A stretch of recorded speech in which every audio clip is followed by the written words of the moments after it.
कर्मवीर भाऊराव पाटलांनी एक छत्रपती शिवाजी महाराजांच्या नावाने वसतिगृह बांधायचं ठरवलं।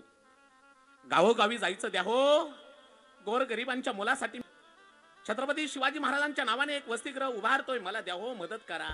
या गावात जायचं, त्या गावात जायचं। एका श्रीमंत व्यक्तीला, शेटजीला कळालं, कर्मवीर भाऊराव पाटील छत्रपती शिवाजी महाराजांच्या नावाने एक वसतिगृह उभा करतायत गोरगरिबांच्या पोरांसाठी, आपण काहीतरी केलं पाहिजे। म्हणून श्रीमंत व्यक्तीने बोलून घेतलं कर्मराव भाऊराव पाटलांना। कर्मवीर भाऊराव पाटील त्या श्रीमंत व्यक्तीच्या घरी गेले। काय हो भाऊराव, आम्हाला कळालंय तुम्ही गोरगरिबांच्या मुलांसाठी वसतिगृह उभारताय, खूप तुम्ही समाजासाठी केलंय हो, म्हणूनच मला इच्छा आहे तुम्हाला काहीतरी मदत करायची। कर्मवीर भाऊराव पाटलांना आनंद वाटला। काय हो, खरंच तुम्ही मला मदत करताय, किती मदत करताय, बोला ना, सांगा ना, सांगा ना।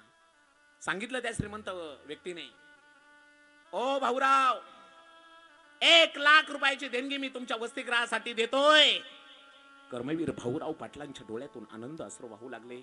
काय हो, काय हो, 1,00,000 रुपये, मी सत्य ऐकतोय ना? हा, 1,00,000 रुपयाची देणगी मी तुमच्यासाठी करणार आहे, तुमच्या वसतिगृहासाठी। आनंद वाटला। काय हो, कसे तुमचं उपकार फेडू मला कळत नाही। कर्मवीर भाऊराव पाटील म्हणतायत, अहो, माझ्या चामड्याचे जोडे करून जरी तुमच्या पायात घातले ना, तरी तुमचे उपकार फेटणार नाही। गोरगरिबांच्या मुलांसाठी बांधलेल्या वसतिगृहासाठी तुम्ही बांधत असलेल्या वसतिगृहासाठी तुम्ही 1,00,000 रुपये देणगी देताय। अहो, काय करू तुमच्यासाठी, काय करू, काय करू? श्रीमंत व्यक्तीने सांगितलं, माझ्यासाठी काहीच करू नका, फक्त माझी एक आट आहे, मी 1,00,000 रुपये द्यायला तयार आहे। माझी एक आट आहे, तुम्ही जे वसतिगृहाला छत्रपती शिवाजी महाराजांचं नाव देणार आहेत, तेवढं नाव काढा आणि त्याच्या जागेवर माझं नाव लावा, मी 1,00,000 रुपये देणगी तुम्हाला देतो। हे शब्द ऐकल्या मुठे आवडल्या गेल्या कर्मवीर भाऊराव पाटलांच्या। ओय शेटजी, तुम्ही मोठे असाल, तुमच्या घरचे, नकोय मला तुमची देणगी, नकोय मला तुमचे 1,00,000 रुपये। ऐका,